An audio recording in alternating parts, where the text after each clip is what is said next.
Hi friends, welcome to ఇంటి వంట. ఇవాల్టి యమ్మీ రెసిపీ వచ్చేసి హైదరాబాదీ స్టైల్ పన్నీర్ దమ్ బిర్యానీ అన్నమాట. చాలా సింపుల్గా చేసుకోవచ్చు, ఎటువంటి ఖర్చు లేకుండా ఇంట్లో ఉన్న వాటితోనే సింపుల్గా చేసుకోవచ్చు. నేను చెప్పే ప్రాసెస్లో తప్పకుండా ట్రై చేయండి, అదే టేస్ట్తో మీరు ఎంజాయ్ చేస్తారు. మరి ఆలస్యం చేయకుండా ఆ సింపుల్ మెథడ్ ఏంటో చూసేద్దాం పదండి. ముందుగా ఒక కడాయిని తీసుకోండి, అడుగు మందంగా ఉండాలి. ఇప్పుడు అందులోకి పన్నీర్ పీసెస్ని వేసుకోండి. ఇప్పుడు ఇందులోకి 2 టేబుల్ స్పూన్ అంత కొత్తిమీరని సన్నగా చాప్ చేసి వేసుకోండి. అలాగే 2 టేబుల్ స్పూన్ అంత పుదీనాను కూడా సన్నగా చాప్ చేసి వేసుకోండి. 2 టేబుల్ స్పూన్ ఫ్రైడ్ ఆనియన్స్, ఏం లేదండి, ఆనియన్స్ని బాగా గోల్డెన్ బ్రౌన్ కలర్ వచ్చేంత వరకు ఫ్రై చేసుకున్నాను. ఆ తర్వాత 3 లవంగాలు, 3 యాలకులు, అలాగే 1 ఇంచు దాల్చిన చెక్కను కూడా వేసుకోండి, మంచి ఫ్లేవర్ అనేది ఉంటుంది. ఇప్పుడు ఇందులోకి 1 టీ స్పూన్ అంత షాజీరా, 2 బిర్యానీ ఆకులు, 1 టీ స్పూన్ నెయ్యి, అలాగే 2 టేబుల్ స్పూన్ అంత ఆయిల్ని వేసుకోండి. ఇప్పుడు ఇందులోకి 1 టీ స్పూన్ గరం మసాలా, అలాగే 1 టీ స్పూన్ అంత ధనియాల పొడిని వేసుకోండి.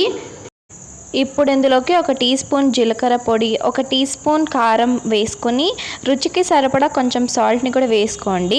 ఆ తర్వాత 1 లెమన్ది ఇలా జ్యూస్ని కూడా వేసుకొని బాగా మసాలాలన్నీ పట్టే విధంగా బాగా మిక్స్ చేసేసుకోండి. ఇప్పుడు ఇందులోకి 1 కప్ అంత పెరుగుని బాగా మిక్స్ చేసి వేసుకుంటున్నాను.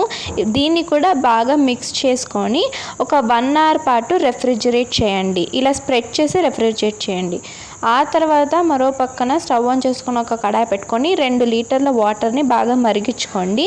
ఇప్పుడు ఇందులోకి 1 టీ స్పూన్ అల్లం వెల్లుల్లి పేస్ట్, అలాగే రుచికి సరిపడా సాల్ట్, అలాగే 3 యాలకులని, 1 ఇంచు దాల్చిన చెక్క, అలాగే 7-8 యాలకులని, అలాగే 1 టీ స్పూన్ అంత షాజీరాని, 1 బిర్యానీ ఆకు, అలాగే 2 నల్ల యాలకులు, 2 స్టార్ అనైసా వేసుకోండి. ఆ తర్వాత 1 గ్లాస్ బాస్మతి రైస్ని ఇలా బాగా కడిగి నానబెట్టుకున్నాను, అది కూడా వేసుకొని ఒక 60% ఉడికించుకోండి. దీన్ని మనం ఇందాక మ్యారినేట్ చేసి పెట్టుకున్న పన్నీర్లోకి వేసుకొని ఇలా స్ప్రెడ్ చేసుకోండి. తర్వాత మళ్ళీ ఒక 70% కుక్ అయిన రైస్ని ఇంకో లేయర్గా వేయండి. మళ్ళీ ఒక 80% కుక్ అయిన రైస్ని ఇలా ఇంకో లేయర్గా వేయండి. ఇలా వేయడం వల్ల మనకి టేస్ట్ అనేది చాలా బాగుంటుందండి. మనం కుక్ అయ్యేటప్పటికి మొత్తం అన్నీ ఈక్వల్గా కుక్ అవుతాయి. ఇప్పుడు చివరిగా పైన 1 టీ స్పూన్ గరం మసాలాని అలా ఊరికే చల్లుకోండి.